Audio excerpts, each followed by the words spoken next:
Okay, do it. Give it to us. Perplexing Chimera. This card is perplexing. What a great name for a magic card. For this magic card. 4 and a blue for a 3/3. It is an enchantment creature Chimera. Whenever an opponent casts a spell, you may exchange control of Perplexing Chimera and that spell. If you do, you may choose new targets for the spell.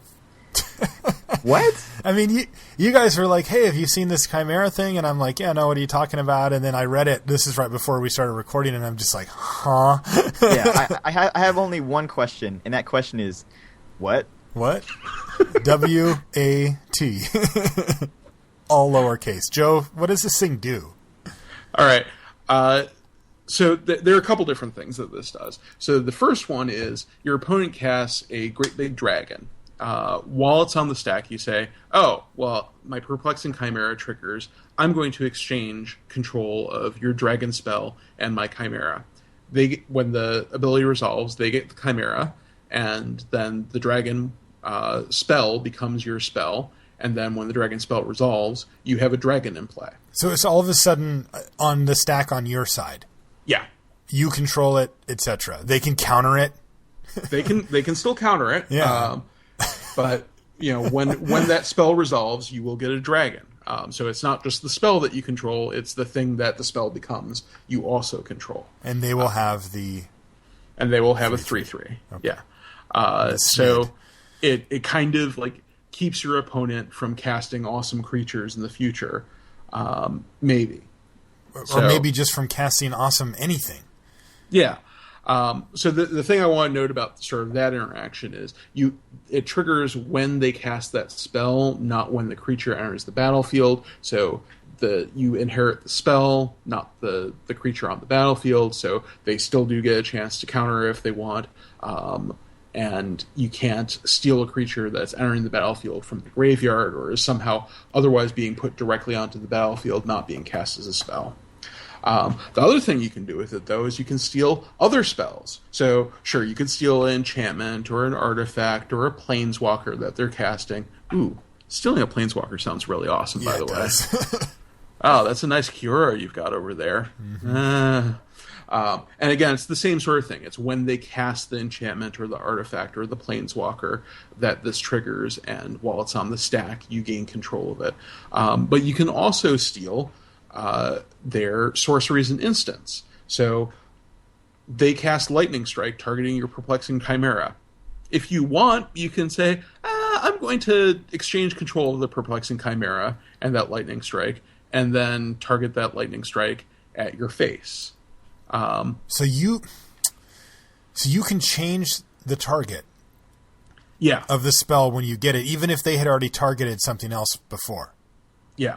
Jeez. And that's because it actually says if you do, you may choose new targets for the spell. So the lightning striking your Perplexing Chimera and giving you the Perplexing Chimera to redirect the lightning strike isn't actually that exciting, but you could use it to protect something else. So like if you have an Elspeth and your opponent casts a Hero's Downfall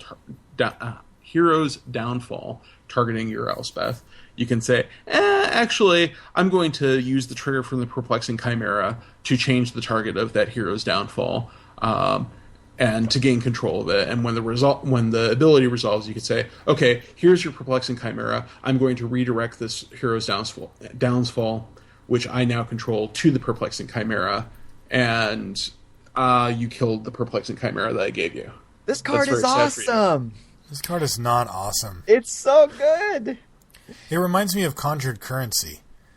This card that was just too scary to actually play because nobody ever knew what the heck was. Because, I mean, and of course the implication here, and I mean, this is a little more set reviewy, but it's interesting, of course, is that now your opponent has it. Yeah. And so it's flipped back in the other direction. It's not like this is a one-time exchange. I actually wish that it was. Just because it's so much more easy for me to conceptualize it at that point and just be like, okay, this is what happened. Because now my brain goes, okay, now they have it. Okay, what has to happen for them to have it? And, ugh. I just thought of something confusing. Okay. All right. Okay, so Joe has the Chimera, and I have a dragon, and I cast my dragon, right? And then, awesome. so the Chimera's trigger is going to go on the stack. And I'm like, I'm not so sure I want that to happen. So then I see that his Chimera ability triggers. Then I'm like, I don't like that. So I lightning strike the Chimera. Mm-hmm. Now he can. That trigger will also go on the stack.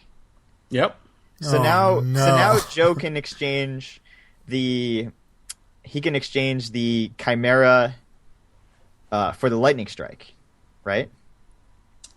That's correct. Yes. Okay, so then you fire the lightning strike off at my face, right? Yep. But you still have the trigger from that dragon trigger. What happens there? It doesn't matter where the Chimera is when that resolves. So let's talk this through. So we've redirected the lightning strike, and let's say this is Brian playing against me, and I cast the lightning strike in the dragon, right? And Brian originally had the perplexing Chimera. So Okay. Brian has given me the perplexing Chimera, and he's redirected the lightning strike to my face. And at this point, there is still that trigger of the perplexing Chimera to exchange control of the Chimera and the dragon that's on the stack. Mm-hmm. That trigger is still owned by Brian because it originated from an object that he controlled earlier, even though he doesn't control that object now. When it triggered, he controlled it. So he still owns the trigger. When the trigger resolves, Brian's the one making the decisions about that trigger. So he can choose to exchange or not exchange at that point in time. The thing is, though, when you exchange control of the dragon spell and the perplexing Chimera, Joe controls both of those things. So it doesn't matter whether you choose to exchange control or not, because you're just saying, Joe, would you like to give Joe the dragon for the Chimera, or would you not like to give Joe the dragon for the Chimera? So because I control both of them, exchanging doesn't actually change controllers. Okay, but it also says if you do, you may choose new targets.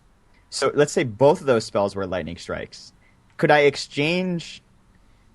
So at that point, you would have my Chimera, and you would have a lightning strike on the stack. Can I make that exchange and then choose new targets for that lightning strike that's still on the stack? Yeah, so we have to do things in a slightly different order. Let me see if I can quickly come up with a way to do this. So I mean, basically, it's like you lightning strike. I trade my Chimera for the lightning strike and put it at your face, right? But in response, you lightning strike again. Yeah. So let's walk through this. Okay. This is so confusing. Brian has a Perplexing perplexing. even. Brian has a perplexing Chimera. I cast a dragon. Brian says, I'm going to put this trigger on the stack. I say, oh no, I forgot about your perplexing Chimera. Well, I'm going to lightning strike your perplexing Chimera in response. And Brian says, haha, I put this trigger on the stack. And I say, oh no, I forgot about your Chimera. I like how this is going for Brian. I'm going to lightning strike your perplexing Chimera again. Yes, that's a good play. That's a good play. Trigger on the stack. At which point I say, well, I've already spent 10 mana and I only had 10 lands and I don't have any more cards left in my hand. I guess I'm going to let this stack resolve, and oh my god, what is going to happen? So at that point, we resolve the trigger on the second lightning strike. The perplexing Chimera trigger for the second lightning strike. Brian says, haha, I changed that to target Joe's face. And I give you control of the perplexing Chimera in exchange for this lightning strike. At which point, then that lightning strike resolves. I take 3 damage. I'm at 17 life. I have a perplexing Chimera, and I have a lightning strike on the stack, and I have a dragon on the stack. Then Brian says, okay, I pass priority. Let's resolve this second trigger from the perplexing Chimera. At which point I say, okay, I don't have anything in response. And Brian says, haha, I changed the target of this lightning strike from the perplexing Chimera to your face. And I say, oh no, I'm at 14. What will I ever do?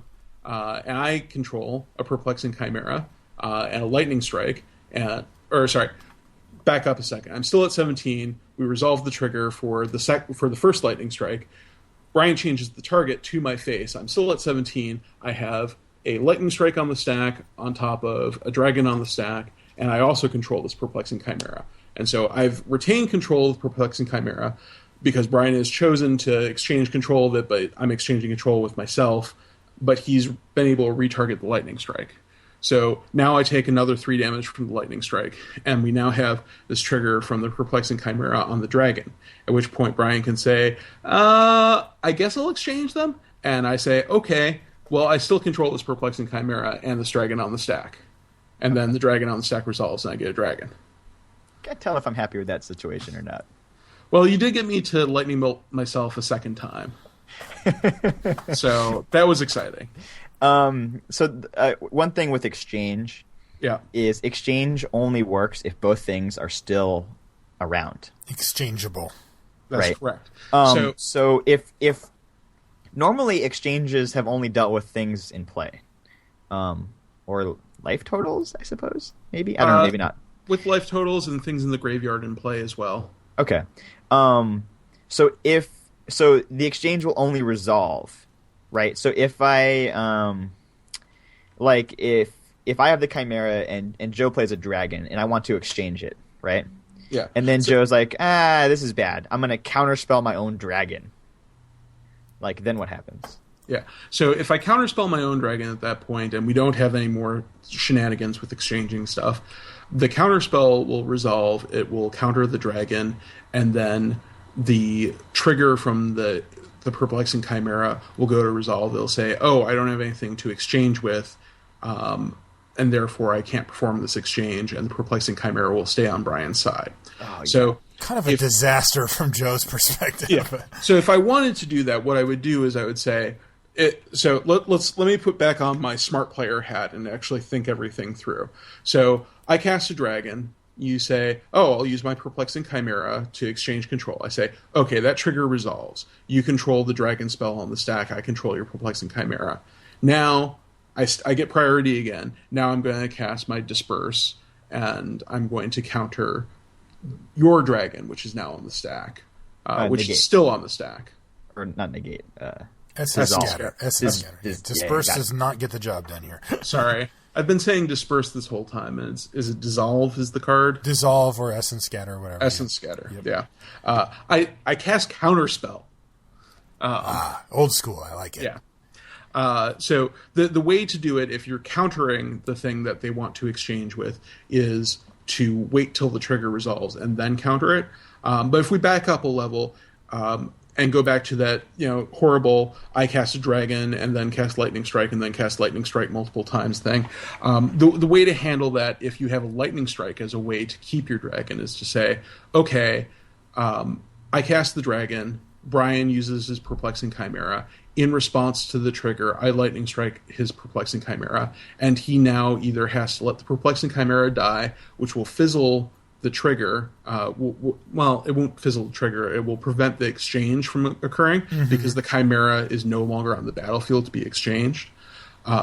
Or Brian can say, oh, I'm going to redirect that lightning strike to your face by gaining control of it with the Perplexing Chimera, and then I get the Perplexing Chimera, and I get to keep my dragon. So if you kill the Chimera in response to the trigger, it will actually stop the exchange from happening. And this is something that doesn't usually happen with triggers, but it's because this trigger is about exchanging the object. It doesn't fizzle the trigger. The trigger still happens. It resolves, but when it goes to resolve, it can't exchange something that isn't there anymore, and so you get to keep your dragon. Okay, so that's a really good thing to know.